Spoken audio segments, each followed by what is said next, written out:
Hi dears, UP ഗ്രന്ഥശാല തല മത്സരത്തിൽ വിജയിച്ച നിങ്ങൾക്കെല്ലാവർക്കും എൻ്റെ അനുമോദനങ്ങൾ. ഇനി താലൂക്ക് തല മത്സരമാണ്. ഇതിന് 4 പുസ്തകങ്ങളാണ് ഉള്ളത്. 1 വേനലിൽ പൂത്ത മരം, 2 കുട്ടികളുടെ ചട്ടമ്പിസ്വാമികൾ, 3 ആൻ മുതൽ ഗ്രേറ്റ വരെ, 4 തെരഞ്ഞെടുത്ത കുട്ടിക്കഥകൾ. ഇതിൻ്റെ മത്സരം നടക്കുന്നത് ജനുവരി 26-ാം തീയതിയാണ്. ഇന്ന് നമ്മൾ പഠിക്കുവാൻ പോകുന്നത് KA ബീന രചിച്ച വേനലിൽ പൂത്ത മരം എന്ന പുസ്തകമാണ്. പെരുമ്പടവം എന്ന മനോഹരമായ ഗ്രാമത്തിൽ കഷ്ടതകൾ നിറഞ്ഞ ബാല്യവും കൗമാരവും പിന്നിട്ട ശ്രീധരൻ മലയാള സാഹിത്യനഭസിലെ തിളങ്ങുന്ന നക്ഷത്രമായി മാറിയ കഥ. മുള്ളുകൾ നിറഞ്ഞ ജീവിതപാതയിലൂടെ സഞ്ചരിച്ച് വിജയം നേടിയ പെരുമ്പടവം ശ്രീധരൻ്റെ കഥ കൊച്ചു കൂട്ടുകാർക്കായി KA ബീന ഇവിടെ അവതരിപ്പിക്കുകയാണ്.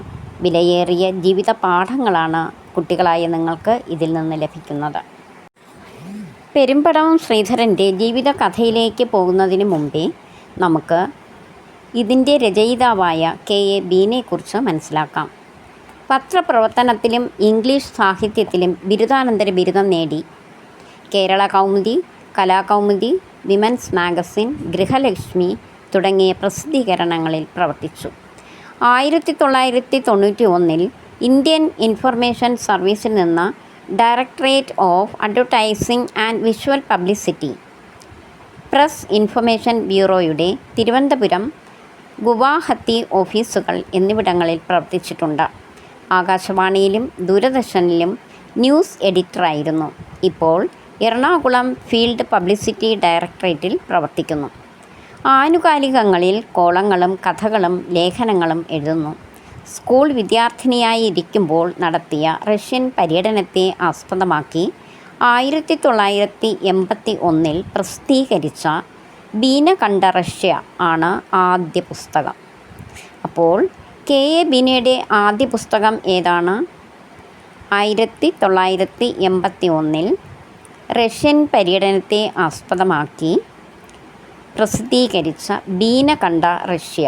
അതാണ് KA ബീന രചിച്ച ആദ്യത്തെ പുസ്തകം. 25 വർഷങ്ങൾക്ക് ശേഷം 2007, 2010, 2015 വർഷങ്ങളിൽ ബീന കണ്ട റഷ്യ വീണ്ടും പ്രസിദ്ധീകരിച്ചു.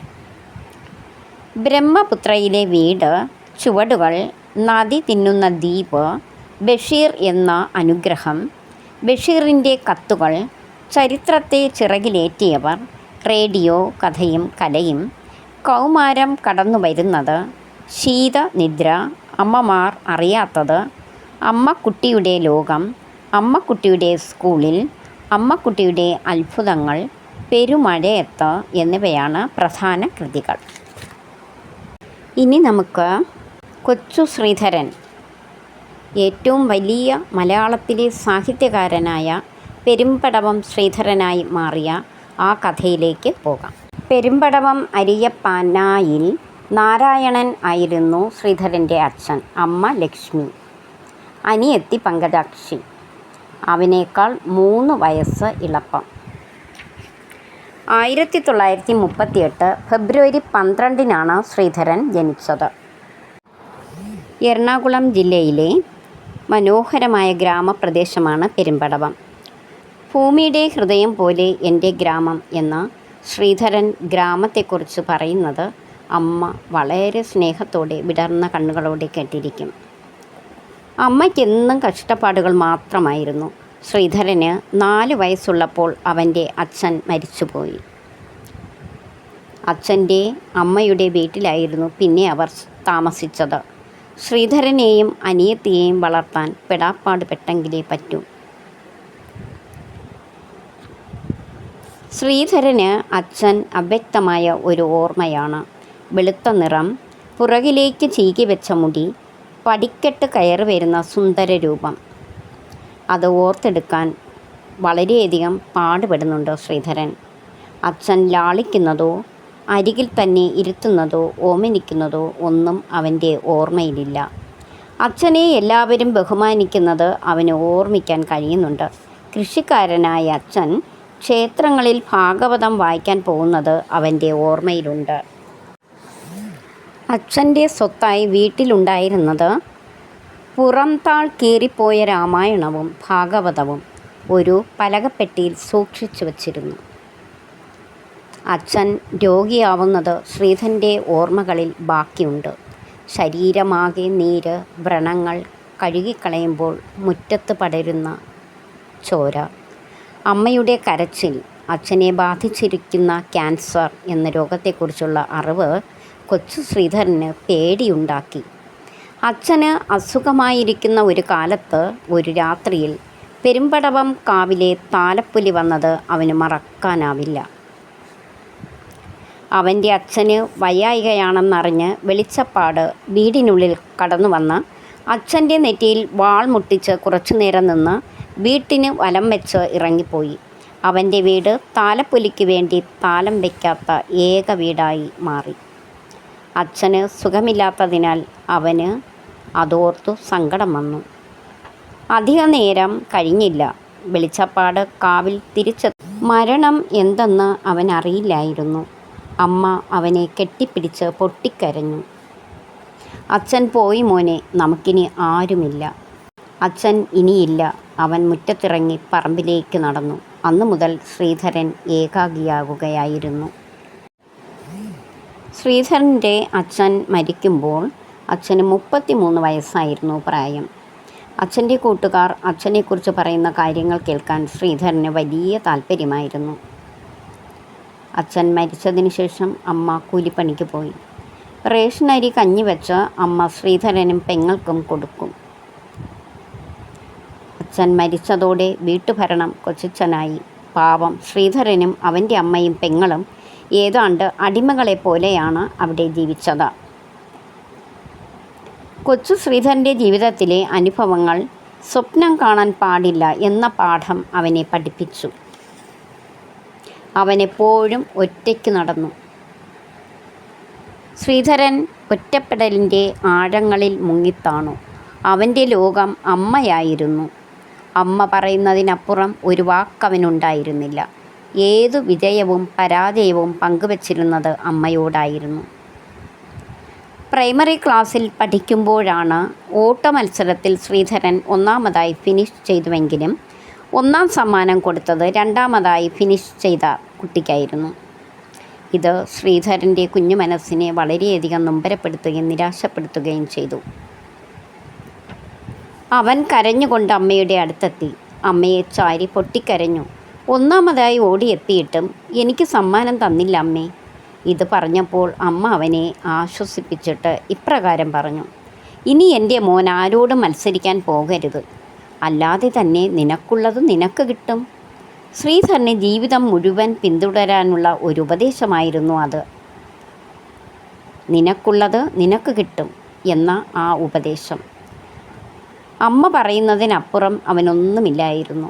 അവന് ആശ്രയിക്കാൻ അമ്മയല്ലാതെ ആരും ഈ ഭൂമിയിലില്ലായിരുന്നു. ഒരു വിഷുക്കാലം, ആ വിഷുക്കാലം അവന് മറക്കാൻ കഴിയില്ല. ശ്രീധരൻ വിഷുക്കണി ഒരുക്കാൻ കൊന്നപ്പൂവുമായി അമ്മയുടെ അടുത്ത് ചെന്നു. കൊന്നപ്പൂവ് വാങ്ങി അമ്മ ചോദിച്ചു: നമുക്കെന്തിനാ മോനെ കൊന്നപ്പൂവ്? വിഷുക്കണി വെച്ചാൽ മോന് കൈനീട്ടം തരാൻ അമ്മയുടെ കയ്യിൽ എവിടെന്നാ കാശ്? ശ്രീധരൻ ഒന്നും മിണ്ടാതെ കണിയൊരുക്കി. പുലർച്ചെ ശ്രീധരനെ ഉണർത്തി കണി കാണിക്കുമ്പോൾ അമ്മയുടെ കണ്ണ് നിറഞ്ഞു. അമ്മയുടെ കയ്യിൽ കാശില്ല മോനെ കൈനീട്ടം തരാൻ. ശ്രീധരൻ ഒന്നും പറയാതെ നിന്നു. അമ്മ കുറേ കൊന്നപ്പൂക്കൾ ഊരി അവൻ്റെ കയ്യിൽ കൊടുത്തു. അവൻ നിറഞ്ഞ മനസ്സോടെ വാങ്ങി ഉള്ളിൽ പറഞ്ഞു: ഈ പൂക്കൾ ഒരിക്കലും വാടാതെ എൻ്റെ മനസ്സിലുണ്ടാവും. ഒരുപാട് സങ്കടങ്ങൾ സഹിച്ചിട്ടാണെങ്കിലും അമ്മയ്ക്ക് സ്വന്തമായി ഒരാഗ്രഹവുമില്ല. മകനെ നല്ല രീതിയിൽ വളർത്തുക മാത്രമായിരുന്നു അമ്മയുടെ ലക്ഷ്യം. അവനായിരുന്നു അമ്മയുടെ സ്വപ്നം. ഏതില്ലായ്മയിലും മറ്റുള്ളവരെ സഹായിക്കുന്നതിന് അമ്മ തയ്യാറായിരുന്നു എന്നത് ശ്രീധരന് ഒരത്ഭുതമായിരുന്നു. ഒരിക്കൽ അയലത്തെ ഒരു അമ്മച്ചി വന്നു കഞ്ഞി വയ്ക്കാൻ നാഴി അരി വായ്പ തരുമോ എന്ന് ചോദിച്ചു. ശ്രീധരൻ അത് കേട്ടു. വീട്ടിൽ ആകെ ഉണ്ടായിരുന്ന അരി അമ്മ അവർക്ക് കൊടുത്തു. രാത്രി ശ്രീധരൻ്റെ വീട്ടിൽ ചോറ് വയ്ക്കാൻ അരിയില്ലായിരുന്നു. ഉച്ചയ്ക്ക് വെച്ച ചോറ് കുറച്ച് ബാക്കി ഉണ്ടായിരുന്നു. അത് ശ്രീധരന് കൊടുത്ത് ബാക്കി ഉണ്ടായിരുന്ന കഞ്ഞിവെള്ളം കുടിച്ച് അമ്മ കിടന്നു. ശ്രീധരന് മുണ്ടിനൊപ്പം ഇടാൻ ഒരേ ഒരു ഷർട്ട് മാത്രമേ ഉണ്ടായിരുന്നുള്ളൂ. ആഴ്ചയിലൊരിക്കൽ അമ്മ അത് കഴുകി കൊടുക്കും. എന്നാൽ ശ്രീധരൻ്റെ ആഗ്രഹം നിക്കറിട്ട് ബെൽറ്റ് കെട്ടി നടക്കണമെന്നാണ്. എന്നാൽ ആ ആഗ്രഹം ഒരിക്കലും നടന്നില്ല. അമ്മയ്ക്ക് അക്ഷരാഭ്യാസമില്ലായിരുന്നു. എന്നാൽ അമ്മയ്ക്ക് രാമായണം കേൾക്കുവാൻ വളരെ താല്പര്യമായിരുന്നു. കൊച്ചു ശ്രീധരൻ രാമായണം വായിച്ചു കൊടുക്കും. അമ്മ അടുത്തുണ്ടെങ്കിൽ വായിക്കാൻ വേറെ വിളക്ക് വേണ്ട എന്നവന് തോന്നിയിരുന്നു. ശ്രീധരന് 10 വയസ്സാവും മുമ്പ് ശ്രീധരൻ സ്വതന്ത്ര ഇന്ത്യയിലെ പൗരനായി. ഇന്ത്യക്ക് സ്വാതന്ത്ര്യം കിട്ടിയ ദിവസം മറ്റു കുട്ടികൾക്കൊപ്പം ശ്രീധരനും ത്രിവർണ്ണ പതാക പിടിച്ച് മഹാത്മാഗാന്ധി കി ജയ്, ഭാരത മാതാ കി ജയ് എന്നൊക്കെ വിളിച്ചു നടന്നു. ഗാന്ധിജി വെടിയേറ്റ് മരിച്ച ദിവസം അവൻ ഒരുപാട് കരഞ്ഞു. ടീച്ചർമാരൊക്കെ പൊട്ടിക്കരഞ്ഞതും ഗാന്ധിജി മരിച്ച ദുഃഖം പങ്കിടാൻ യോഗം നടത്തിയതുമൊക്കെ അവൻ വീട്ടിൽ വന്ന് അമ്മയോട് പറഞ്ഞു. അമ്മയും കരഞ്ഞു. കുട്ടികൾ തമ്മിൽ വഴക്കുണ്ടാക്കിയാൽ കണ്ടു നിൽക്കുന്ന മുതിർന്നവർ അടികൊടുക്കും. ആരും പരാതി പറയാറില്ല. നാട്ടുകാർ സ്വന്തം കുട്ടികളെ പോലെ മറ്റുള്ള കുട്ടികളെയും കണ്ടിരുന്നു. പിള്ളേരുടെ കൂടെ കൂടി അക്രമങ്ങളൊന്നും കാണിക്കുന്ന കൂട്ടത്തിലായിരുന്നില്ല ശ്രീധരൻ. അമ്മമാരോട് അവന് വലിയ ഇഷ്ടമായിരുന്നു. സ്കൂൾ വിട്ട് വരുന്ന വഴി ഒരു പറമ്പിൽ മാങ്ങ പറിച്ചുകൊണ്ടിരിക്കുന്ന ഒരമ്മുമ്മ ഉണ്ടായിരുന്നു. മറ്റു കുട്ടികൾ ആ അമ്മുമ്മയുടെ മാങ്ങ മുഴുവൻ പിറക്കിക്കൊണ്ടോടും. എന്നാൽ ശ്രീധരൻ ഒരു മാങ്ങ പോലും അതിൽ നിന്നെടുക്കില്ല. തൻ്റേതല്ലാത്തതൊന്നും എടുക്കാൻ പാടില്ല എന്നവന് തോന്നിയിരുന്നു. അവൻ വെറുതെ നോക്കി നിൽക്കും. അവൻ്റെ ഈ നിൽപ്പ് കണ്ട് ഒരു ദിവസം അമ്മുമ്മ അവൻ്റെ അടുത്ത് വന്ന് ചോദിച്ചു, "നീ എവിടത്തെയാ കുഞ്ഞേ?" "അരിയപ്പനായിലെ ലക്ഷ്മിയുടെയും നാരായണൻ്റെയും മകനാണ് താനെന്ന് അവൻ പറഞ്ഞു." അത് കേട്ട് അമ്മുമ്മ അവൻ്റെ തോളിൽ കൈവച്ചു. ഒരു വട്ടിയിൽ കുറേ മാങ്ങ എടുത്ത് അവന് കൊടുത്തു. ആ മാങ്ങകൾ ശ്രീധരൻ്റെ കണ്ണു നനയിച്ചു. ഒരു പാവം പയ്യനെ തിരിച്ചറിയുന്ന ഗ്രാമ നന്മകൾ ഓർത്താണ് അവൻ്റെ കണ്ണ് നിറഞ്ഞത്. അവൻ്റെ കുട്ടിക്കാലത്തെ ഓർമ്മകളിൽ നന്മ നിറഞ്ഞ മനുഷ്യസ്നേഹമുള്ള നിരവധി പേരുണ്ട്. ഇവരൊക്കെയാണ് ശ്രീധരൻ എന്ന കുട്ടിയെ രൂപപ്പെടുത്തിയ, അവൻ്റെ കുട്ടിക്കാലം സമ്പന്നമാക്കിയവർ. അത് ആരൊക്കെയാണെന്ന് നമുക്ക് നോക്കാം. 1. വലിയ പ്രായിൽ കുഞ്ചെറിയ വല്യപ്പൻ. അദ്ദേഹം എന്നും രാവിലെ ഒരു കത്തി ഉപയോഗിച്ച് ഇടവഴി വൃത്തിയാക്കാനായി ഇറങ്ങും. പാഴ്ചെടികളെല്ലാം വെട്ടിക്കളഞ്ഞ് ഇടവഴി വൃത്തിയാക്കി വയ്ക്കും. ഇങ്ങനെ ചെയ്യുന്നത് നാട്ടുകാർക്ക് വേണ്ടിയാണ്, അല്ലാതെ അയാളുടെ മക്കൾക്ക് വേണ്ടിയല്ലെന്ന് നാട്ടുകാർക്കെല്ലാം അറിയാം. മറ്റുള്ളവർക്ക് വേണ്ടിയുള്ള സേവനം. 2. ആൾ പൊന്നാരമുത്തിയാണ്. ആരുമില്ലാത്ത മുത്തി ആടുകൾ, പട്ടികൾ, പൂച്ചകൾ എന്നിവയെ സ്നേഹപൂർവ്വം വളർത്തുന്നു. അവയ്ക്ക് വേണ്ടി ആഹാരം ഉണ്ടാക്കുന്നു. ആഹാരം ഉണ്ടാക്കിയതിന് ശേഷം ഒരു പാത്രത്തിൽ അവയോടൊപ്പം ഇരുന്ന് പൊന്നാരമുത്തിയും ആഹാരം കഴിച്ച് ജീവിക്കുന്നു. ഒരാൾക്ക് ഒരാവശ്യം വന്നാൽ ആ ഗ്രാമത്തിലുള്ള എല്ലാവരും ഉണ്ടാകും. ശ്രീധരൻ്റെ സ്കൂൾ NSSലെ ഇട്ടിരാമൻ നായരായിരുന്നു സ്ഥാപിച്ചത്. അത് ഓടിട്ടതായിരുന്നു. ഓണവും ക്രിസ്മസും ജാതിമത ഭേദമില്ലാതെ എല്ലാവരും ആഘോഷിച്ചിരുന്നു. ഓണപ്പാട്ടും തുമ്പിതുള്ളലും ഓണസദ്യയും ശ്രീധരൻ ഏറെ ഇഷ്ടപ്പെട്ടിരുന്നു. ക്രിസ്തുമസിന് കരോൾ ഗാനങ്ങൾ എഴുതി കൊടുക്കുന്നത് ശ്രീധരനായിരുന്നു. കഥാപ്രസംഗം എഴുതി ശ്രീധരൻ അവതരിപ്പിക്കും. നാടകവും ശ്രീധരന് ഏറെ ഇഷ്ടമായിരുന്നു. അർണോസ് പാതിരിയുടെ പുത്തൻ പാന വായിക്കാൻ അയൽപക്കത്തെ ക്രിസ്ത്യാനികൾ അവനെ വിളിച്ചു കൊണ്ടുപോകും. അതുപോലെ അയൽപക്കത്തെ വീടുകളിൽ രാമായണം വായിക്കുന്നതും ശ്രീധരനായിരുന്നു. കുട്ടിക്കാലത്ത് സിനിമ കാണാൻ പോയിരുന്നത് ഉത്സവം കാണാൻ പോകുന്നത് പോലെ ആയിരുന്നു. അധ്യാപകർ പല ഈണത്തിൽ കവിത ചൊല്ലുന്നത് കേട്ടുവളർന്ന ശ്രീധരൻ കവിത ഇഷ്ടപ്പെടാനും കവിത എഴുതുവാനും തുടങ്ങി. പാവപ്പെട്ടവരുടെ കവിത ആരാ ഇഷ്ടപ്പെടുന്നത്? അതുകൊണ്ട് രഹസ്യമായി കവിത എഴുതി തനിയെ വായിച്ചു രസിക്കുമായിരുന്നു. ഒരിക്കൽ കവിത എഴുതി മാതൃഭൂമിയിലും കൗമുദിയിലും ബാലപംക്തികളിലേക്ക് അയച്ചു കൊടുത്തു. ശ്രീദേവി, കൗസല്യ എന്നീ പേരുകളിലായിരുന്നു കവിത എഴുതി അയച്ചത്. അങ്ങനെ നിരവധി പേരുകളിൽ ശ്രീധരൻ കവിത എഴുതി അയച്ചു. ശ്രീധരൻ്റെ ഉള്ളിൽ വായനയുടെ വഴികൾ തുറന്നുവിട്ടത് അയൽപ്പക്കത്തെ ബീഡി തെറുപ്പുകാരനായ രാമകൃഷ്ണനും മറ്റൊരാൾ പെരുമ്പടവം PK നായരുമായിരുന്നു. അങ്ങനെ വായന ജീവിതമാക്കാൻ ശ്രീധരനെ ഇവർ പഠിപ്പിച്ചു. ശ്രീധരൻ്റെ വായന കവിതയിൽ നിന്നും കഥ, മഹാത്മാക്കളുടെ ജീവചരിത്രം, നോവൽ എന്നിങ്ങനെ സഞ്ചരിച്ചു. ശ്രീധരൻ്റെ വായന കവിതയിൽ നിന്നും കഥ, മഹാത്മാക്കളുടെ ജീവചരിത്രം, അതിൽ നിന്നും നോവലിലേക്കും തിരിഞ്ഞു. സാഹിത്യ സമാജം പരിപാടിയിൽ പ്രസംഗം, കഥ, കവിത, ഉപന്യാസം എന്നിവ അവതരിപ്പിച്ച് നിറസാന്നിധ്യമായി ശ്രീധരൻ തിളങ്ങി. ശ്രീധരൻ്റെ തുടർ പഠനം സെൻറ്റ് പീറ്റേഴ്സ് ഹൈസ്കൂളിലായിരുന്നു. അവിടെ ശ്രീധരൻ്റെ കവിത എഴുത്തിനെ പ്രോത്സാഹിപ്പിച്ചത് സിസ്റ്റർ മേരി ബെനിഞ്ചയാണ്. ഹെഡ് മാസ്റ്റർ ആയ വടക്കേലച്ചൻ ശ്രീധരനെ വലിയ ഇഷ്ടമായിരുന്നു. സ്കൂൾ വാർഷികത്തിൽ ശ്രീധരൻ പ്രസംഗിക്കുന്നത് കേട്ട് അച്ഛൻ അവനെ അഭിനന്ദിച്ചു. അധ്യാപകരോടുള്ള ആരാധന എഴുത്തിലും വായനയിലും മാത്രമായിരുന്നില്ല, വേഷത്തിലും അവൻ അവരെ പിന്തുടർന്നു. അധ്യാപകരെ പോലെ വെള്ളമുണ്ടും വെള്ള ഷർട്ടും ധരിക്കുന്ന ശീലം അവനുണ്ടായി. CJ തോമസിൻ്റെ കൃതികൾ വായിച്ച് വല്ലാത്തൊരിഷ്ടം അദ്ദേഹത്തോട് ശ്രീധരനുണ്ടായി. തകഴി ശിവശങ്കരപ്പിള്ള, വൈക്കം മുഹമ്മദ് ബഷീർ, കാരൂർ നീലകണ്ഠപിള്ള, പൊൻകുന്നം വർക്കി, കേശവദേവ് അവരുടെ കൃതികൾ വായിച്ച് ശ്രീധരൻ മറ്റൊരാളായി മാറി. ജീവിതത്തെക്കുറിച്ചുള്ള കാഴ്ചപ്പാട് മാറി. എന്നാൽ ഇതോടൊപ്പം പത്രവായനയും ഉണ്ടെങ്കിൽ മാത്രമേ ലോകത്തെക്കുറിച്ച് കൂടുതൽ അറിയുവാൻ സാധിക്കൂ എന്ന് ശ്രീധരൻ മനസ്സിലാക്കി. ശ്രീധരൻ ആദ്യം വായിച്ച നോവൽ ബഷീറിൻ്റെ ബാല്യകാല സഖിയാണ്. ഇതിലെ മജീദും സുഹറയും ശ്രീധരനെ വല്ലാതെ സ്വാധീനിച്ചു. ബഷീർ എഴുതുന്നതെന്തും സ്വന്തം അനുഭവങ്ങളാണെന്ന് ശ്രീധരൻ തിരിച്ചറിയുന്നു. ശ്രീധരൻ്റെ ആദ്യ നോവൽ സർപ്പക്കാവ് ജനയുഗത്തിൽ അയച്ചു കൊടുത്തു. മറുപടിക്ക് വേണ്ടി കാത്തിരുന്നു. നിരാശയോടെ ഇരുന്നപ്പോൾ സർപ്പക്കാവ് പ്രസിദ്ധീകരിക്കും എന്ന പരസ്യം കണ്ടു. ശ്രീധരൻ്റെ ജീവിതത്തിൽ ആദ്യമായാണ് സന്തോഷം കടന്നു വരുന്നത്. അങ്ങനെ സർപ്പക്കാവ് എന്ന നോവൽ ശ്രീധരൻ എന്ന കുട്ടിയെ പെരുമ്പടവം ശ്രീധരൻ എന്നാക്കി മാറ്റി.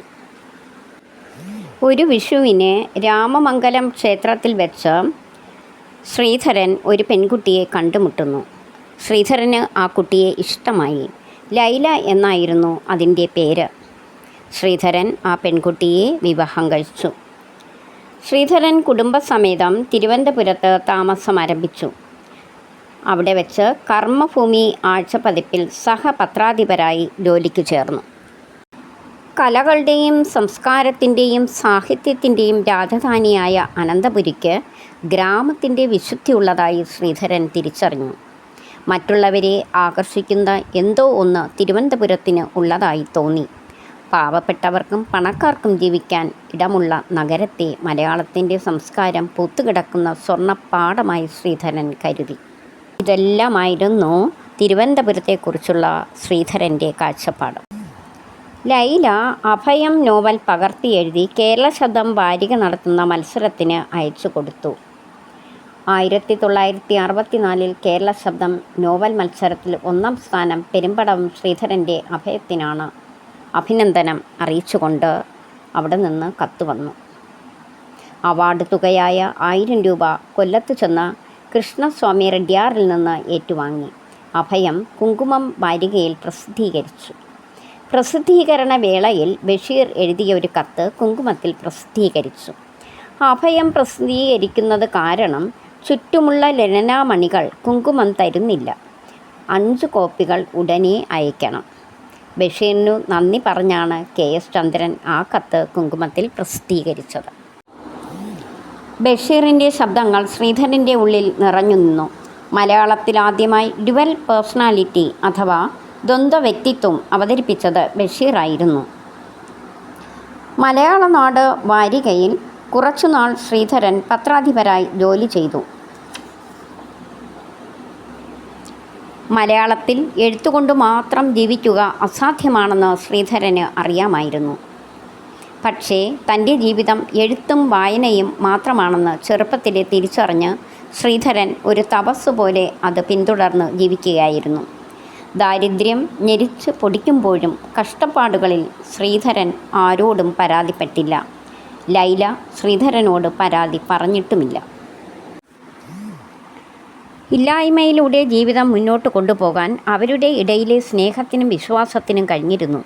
എങ്കിലും ഇടയ്ക്കൊക്കെ ശ്രീധരൻ്റെ മനസ്സ് തേങ്ങി.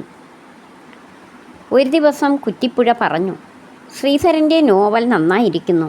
ഭാവഗീതത്തിൻ്റെ ഭംഗിയുണ്ട് ഈ അഭയം എന്ന നോവലിന്. ഈ നോവൽ സാഹിത്യ പ്രവർത്തക സഹകരണ സംഘത്തിന് കൊടുക്കണം. ഞാൻ DC കിഴക്കേ മുറിയോട് പറയാം. കുറ്റിപ്പുഴ പറഞ്ഞത് കേട്ട് വല്ല വിധേനയും ടിക്കറ്റിന് പണം ഒപ്പിച്ച് ശ്രീധരൻ കോട്ടയത്ത് പോയി. നോവൽ കൊണ്ടുവന്നതാണ് എന്ന് പറഞ്ഞ് ശ്രീധരൻ അഭയം എന്ന നോവൽ DC കിഴക്കേ മുറിയെ ഏൽപ്പിച്ചു. 3 മാസം കഴിഞ്ഞപ്പോൾ അഭയം പുസ്തക രൂപത്തിൽ ശ്രീധരൻ്റെ അടുത്തെത്തി. 1968 അത്. അഭയം നോവൽ വായനക്കാർ ആവേശത്തോടെ സ്വീകരിച്ചു. ശ്രീധരൻ എഴുത്തിൻ്റെ ലോകത്ത് അംഗീകരിക്കപ്പെടുകയായിരുന്നു. അഭയത്തിന് മുൻകുറിപ്പായി ശ്രീധരൻ എഴുതിയത് ഇങ്ങനെയായിരുന്നു: ജീവിതത്തോട് ഉത്കടമായ ആസക്തിയിരിക്കെ അനിവാര്യമായ ദുർവിധിക്ക് കീഴടങ്ങി മരണത്തിൽ അഭയം കണ്ടെത്തേണ്ടി വരുന്ന നിസ്സഹായമായ ആത്മാവിന് ഒരു വിലാപഗീതം. തിരുവനന്തപുരത്ത് ലൈലയും മക്കളുമൊത്ത് പെരുമ്പടവം ശ്രീധരൻ താമസിച്ചിരുന്നത് ഒരു ഓലപ്പുരയിലായിരുന്നു. മണ്ണുകൊണ്ടുണ്ടാക്കിയ വീട്. മേൽക്കൂര മുളയും വൈക്കോലും കൊണ്ട്. ഒരു ദിവസം നെയ്യാറ്റിൻകര ഒരു യോഗത്തിൽ ശ്രീധരനെ പ്രസംഗിക്കാൻ ക്ഷണിച്ചു. സഹപ്രഭാഷകരായ KS ചന്ദ്രനും വൈക്കം ചന്ദ്രശേഖരൻ നായരും കാറിൽ വിളിക്കാൻ വന്നു. ഓല വീട്ടിലെ താമസം കണ്ടുപോയ KS ചന്ദ്രൻ അടുത്ത ലക്കം കേരളശബ്ദത്തിൽ പെരുമ്പടവം ശ്രീധരൻ്റെ വീടിനെക്കുറിച്ച് എഴുതി. അക്കാദമി അവാർഡ് ജേതാവായ ഒരു എഴുത്തുകാരൻ്റെ പർണശാല എന്ന പേരിൽ. ശ്രീധരൻ്റെ ഓലപ്പുര വീട്ടിൽ അന്ന് മലയാളത്തിലെ പ്രശസ്തരായ എഴുത്തുകാർ വരുമായിരുന്നു. ചെറുകാട് വരുമ്പോൾ പറയും, താൻ ഒരു വാർക്ക കെട്ടിടം പണിതാൽ ഞാൻ ആ വീട്ടിൽ വരില്ല. ഈ വീട്ടിൽ വരുന്നതാണ് എനിക്കിഷ്ടം. സർപ്പക്കാവ് എന്ന നോവൽ പിന്നീട് മാറ്റി എഴുതി ആയില്യം എന്ന പേരിൽ പ്രസിദ്ധീകരിച്ചു. വ്യത്യസ്ത ജാതിക്കാരായ ശാന്തയും വേണുവും ബാല്യകാല പ്രേമത്തിൻ്റെ സാക്ഷാത്കാരം തേടി ഒന്നിക്കുന്നതാണ് പ്രമേയം. 1971 എഴുതിയ കാൽവരിയിലേക്ക് വീണ്ടും എന്ന നോവലിൽ നഗരമധ്യത്തിലെ ഒരു മരത്തിൽ തൂക്കിയിരിക്കുന്ന ഒരു ബോർഡുണ്ട്. രാഷ്ട്രീയക്കാർക്ക് ജാഥയ്ക്ക് വാടകയ്ക്ക് ആളുകളെ കൊടുക്കപ്പെടും. രാഷ്ട്രീയ സാഹചര്യങ്ങൾ വിശദമായി എഴുതിയ ഒരു നോവലാണിത്. യാഥാസ്ഥിതിക മതത്തിനും യാഥാസ്ഥിതിക രാഷ്ട്രീയത്തിനും എതിരെ പാവങ്ങളുടെ രക്ഷയ്ക്ക് സമരം ചെയ്ത് രക്തസാക്ഷിത്വം വരിച്ച ഒരാളെന്ന നിലയിൽ ക്രിസ്തുവിനെ ശ്രീധരൻ ഇഷ്ടപ്പെട്ടു. കാൽവരിയിലേക്ക് വീണ്ടും എന്ന നോവൽ അങ്ങനെ ഉണ്ടായതാണ്. കമ്മ്യൂണിസ്റ്റായി ജീവിച്ചു മരിക്കുന്ന ഒരു ചെറുപ്പക്കാരൻ്റെ കഥയാണിത്. പിന്നെയും പൂക്കുന്ന കാട് എന്ന ഒരു നോവൽ തിരുവനന്തപുരത്തുകാരുടെ സാധാരണ ജീവിതത്തെക്കുറിച്ച് എഴുതി. ഭഗവതിയിൽ വിശ്വാസമർപ്പിച്ച് ജീവിക്കുന്ന ഒരു കുടുംബത്തിൻ്റെ കഥയാണ് ഒറ്റച്ചിലമ്പ്. സ്വതന്ത്ര ചിന്ത പെരുമ്പടവത്തിൻ്റെ നോവലുകളുടെ അന്തർധാരയാണ്. പല പുസ്തകങ്ങളുടെയും തേജസ് അതാണ്. 1993 ഒരു സങ്കീർത്തനം പോലെ ലോകമെങ്ങുമുള്ള മലയാളികളുടെ ഹൃദയം കവർന്ന ഈ നോവൽ മലയാള സാഹിത്യത്തിൽ ചരിത്രം കുറിച്ച ഒരത്ഭുതമായി മാറി. ദസ്തയേവ്സ്കിയുടെ ജീവിതം പെരുമ്പടവം ശ്രീധരനെ എക്കാലവും മോഹിപ്പിച്ചിരുന്നു.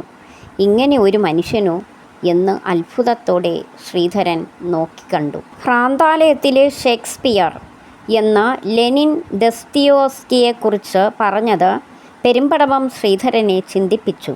ദസ്തയേവ്സ്കിയെക്കുറിച്ച് ലളിതമായി ചിന്തിക്കാനോ പറയാനോ കഴിയില്ല എന്ന് പലപ്പോഴും തോന്നി. പലതരത്തിലുള്ള മാനസികാവസ്ഥ ഉള്ള ആളായിരുന്നു ദസ്തയേവ്സ്കി. ഒരു ദിവസം ദൈവവിശ്വാസിയാണെങ്കിൽ അടുത്ത ദിവസം ദൈവത്തെ ചീത്ത വിളിക്കുന്ന, വിചാരണ ചെയ്യുന്ന ദസ്തയേവ്സ്കി. ഇങ്ങനെയുള്ള ഒരാളെ മനുഷ്യൻ എന്ന നിലയ്ക്കും എഴുത്തുകാരൻ എന്ന നിലയ്ക്കും എങ്ങനെ വിശ്വസിക്കും? തൻ്റെ ചോദ്യങ്ങളുടെ ഉത്തരം അദ്ദേഹത്തിൻ്റെ കൃതികൾ നൽകുന്നതായി പെരുമ്പടവത്തിന് തീർച്ചയായി. ഡോസ്റ്റോയെവ്സ്കിയുടെയും അന്നയുടെയും പ്രണയകഥ എഴുതുക ആയിരുന്നില്ല പെരുമ്പടവം. പീഡാനുഭവങ്ങളിലൂടെ, സഹനങ്ങളിലൂടെ മനുഷ്യർ വിധിയെ നേരിടുന്നത് എങ്ങനെയെന്ന് ഒരു സങ്കീർത്തനം പോലെ എന്ന നോവലിലൂടെ അദ്ദേഹം പറയുകയായിരുന്നു. ഒരു സങ്കീർത്തനം പോലെ എഴുതുമ്പോൾ വല്ലാത്തൊരു മാനസികാവസ്ഥയിലേക്ക് വീണു പോകുന്നതായി പലവട്ടം പെരുമ്പടവം ശ്രീധരൻ മനസ്സിലാക്കി. ഒരുതരം ഭ്രാന്ത്, ഓരോ നിമിഷവും കത്തിയെരിയുന്നത് പോലെയുള്ള അനുഭവം. ഭാര്യയും മക്കളും അടുത്തു പോവില്ല, മിണ്ടില്ല.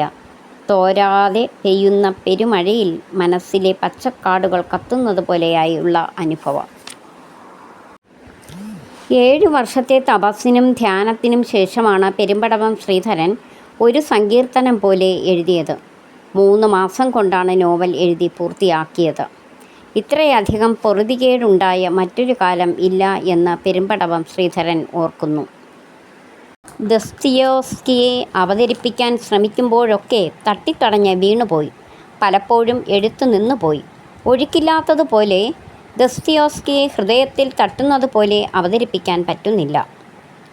ഉറക്കത്തിലേക്ക് മെല്ലെ വഴുതി വീഴുമ്പോഴാണ് ഹൃദയത്തിനുമേൽ ദൈവത്തിൻ്റെ കയ്യൊപ്പുള്ള ആൾ എന്ന കൽപ്പന രൂപപ്പെട്ടത്. എഴുന്നേറ്റ് പോയി ലൈറ്റ് പോലും ഇടാതെ ആ വരി എഴുതി വച്ചു. പിന്നീടാണ് ബാക്കി എഴുതിയത്. ഒരു സങ്കീർത്തനം പോലെ എന്ന പേര് നോവൽ എഴുതി കഴിഞ്ഞിട്ടാണ് ഇട്ടത്. ആ പേരിൽ ബൈബിൾ സ്വാധീനം ഉണ്ട്. ദസ്തയേവ്സ്കി സ്വയം കുറ്റവാളിയായി കണ്ടിരുന്ന നിമിഷങ്ങളുണ്ട്. അദ്ദേഹത്തിൻ്റെ കുറ്റബോധത്തിൻ്റെ വിലാപമോ ധ്യാനമോ ഒക്കെ ആയിട്ടാണ് ഈ നോവൽ എഴുതപ്പെട്ടത്. അതുകൊണ്ടാണ് നോവലിന് ആ പേരിട്ടത്, ഒരു സങ്കീർത്തനം പോലെ. 1992 ദീപിക ഓണപ്പതിപ്പിലാണ് ഒരു സങ്കീർത്തനം പോലെ പ്രസിദ്ധീകരിച്ചത്. വായനക്കാരുടെ പ്രതികരണം എഴുത്തുകാരനെ അത്ഭുതപ്പെടുത്തി. വായനക്കാരും എഴുത്തുകാരും ആവേശപൂർവ്വം പെരുമ്പടവത്തെ പ്രശംസ കൊണ്ട് മൂടി. മലയാള നോവലിലെ ഏകാന്ത വിസ്മയം പോലെ സങ്കീർത്തനം ശ്ലാഘിക്കപ്പെട്ടു. വിശുദ്ധിയുടെയും ആത്മീയ സൗന്ദര്യത്തിൻ്റെയും മുക്തമായ ഭാവതലം അതിനെ വ്യത്യസ്തമാക്കി തീർത്തു. തൻ്റെ ജീവിതം മാറി മറിയുന്നത് പെരുമ്പടവം ശ്രീധരൻ നോക്കി നിന്നു. അന്നേവരെ കടന്നു പോന്ന വഴികൾ മാറുകയായിരുന്നു. ആനന്ദത്തിൻ്റെയും അഭിമാനത്തിൻ്റെയും പുതിയ വഴികളിലൂടെ പെരുമ്പടവം ശ്രീധരൻ മുന്നോട്ട് പോവുകയായിരുന്നു. നോവൽ പ്രസിദ്ധീകരിച്ചു കഴിഞ്ഞ് ഒരു ദിവസം പ്രശസ്ത എഴുത്തുകാരൻ കെ. സുരേന്ദ്രൻ പെരുമ്പടവം ശ്രീധരനെ ഫോണിൽ വിളിച്ചു.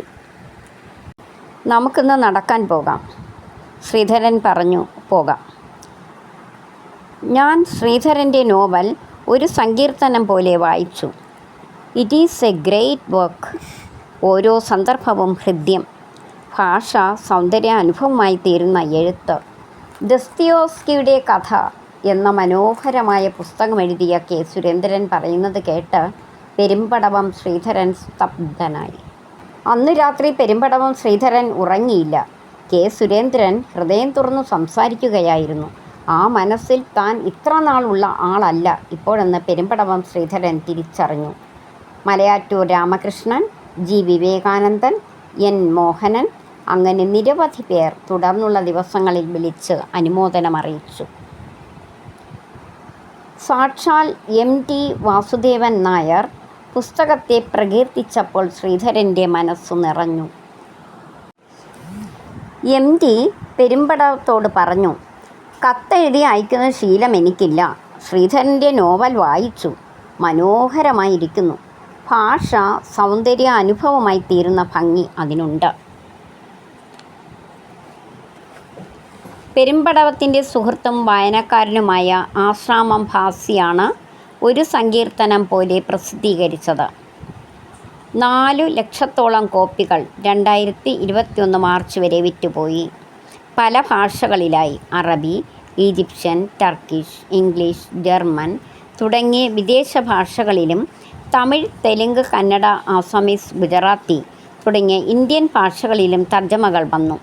ഒരു സങ്കീർത്തനം പോലെ മറ്റൊരു മലയാള നോവലിനും കൈവരിക്കാത്ത പ്രശസ്തി നേടിക്കഴിഞ്ഞു. റഷ്യൻ ഭാഷയിൽ പുസ്തകം തർജ്ജമ ചെയ്യപ്പെട്ടു. വയലാർ അവാർഡ് ഉൾപ്പെടെ മലയാളത്തിലെ പ്രധാനപ്പെട്ട മിക്ക സാഹിത്യ പുരസ്കാരങ്ങളും ആ പുസ്തകത്തിലൂടെ പെരുമ്പടവം ശ്രീധരന് ലഭിച്ചു. നോവൽ രചനയെ ആസ്പദമാക്കി പ്രശസ്ത ഡോക്യുമെൻ്ററി സംവിധായിക Shiny Jacob Benjamin in return just a book എന്നൊരു ലഘുചിത്രം നിർമ്മിച്ചു. ജി. വിവേകാനന്ദൻ ഒരു ഉപദേശം കൂടി നൽകിയിരുന്നു. ഒരു സങ്കീർത്തനം പോലെയുടെ മഹാവിജയം കണ്ട് അന്ധാളിക്കരുത്. സൂക്ഷിച്ചു വേണം ഇനി എഴുതാൻ. ഒരു കൃതി വളരെയേറെ വിജയിക്കുമ്പോൾ എഴുത്തുകാരനിൽ അതിൻ്റെ സ്വാധീനം തുടർന്നു നിൽക്കാൻ ഇടയുണ്ട്. അതേ ശൈലി ചിലപ്പോൾ എഴുത്തിൽ നിലനിൽക്കും. അങ്ങനെ വരാതിരിക്കാൻ നോക്കണം. ഇനി എഴുതുന്നത് തികച്ചും വ്യത്യസ്തമായിരിക്കണം. ആ രഹസ്യം പെരുമ്പടവൻ തിരിച്ചറിഞ്ഞു. ഒരു സങ്കീർത്തനം പോലെയിൽ നിന്നും തികച്ചും വ്യത്യസ്തമായിരുന്നു പിന്നീട് എഴുതിയ നോവൽ അരൂപിയുടെ മൂന്നാം പ്രാവ്. പെരുമ്പടവത്തിൻ്റെ ഏറ്റവും നല്ല നോവൽ അതാണെന്ന് പ്രശസ്ത നിരൂപകനായ നരേന്ദ്രപ്രസാദ് എഴുതി. Kerala Sahitya Akademi award, Vayalar award, Vallathol award തുടങ്ങി മലയാളത്തിലെ പ്രധാനപ്പെട്ട സാഹിത്യ അവാർഡുകൾ എല്ലാം തന്നെ പെരുമ്പടവത്തിന് ലഭിച്ചിട്ടുണ്ട്. 45-ലേറെ പുസ്തകങ്ങൾ എഴുതിയിട്ടുണ്ട്. എഴുത്ത് ആത്മാവിൻ്റെ വെളിപാടാണ് എന്ന് അദ്ദേഹം വിശ്വസിക്കുന്നു. വായനക്കാരനോട് എഴുത്തുകാരന് ഉത്തരവാദിത്വമുണ്ട്. മറ്റുള്ളവരെ സ്നേഹിക്കാൻ പഠിപ്പിക്കുക, സ്നേഹം പങ്കുവയ്ക്കാൻ പഠിപ്പിക്കുക എന്നതൊക്കെ ആ ഉത്തരവാദിത്വത്തിൽപ്പെടുന്നു. പെരുമ്പടവം ശ്രീധരന് ജാതിമത വിശ്വാസങ്ങളില്ല. അതൊന്നും ആ കുടുംബത്തിൽ ആർക്കുമില്ല. കുടുംബകാര്യങ്ങളുടെ മേൽനോട്ടം ലൈലയ്ക്കായിരുന്നു. പെരുമ്പടവത്തിന് 4 മക്കളാണ്: അജിത, അല്ലി, രശ്മി, ശ്രീകുമാരൻ. 8 വർഷക്കാലം ലൈല പലതരം രോഗങ്ങൾ ബാധിച്ചു കിടപ്പിലായിരുന്നു.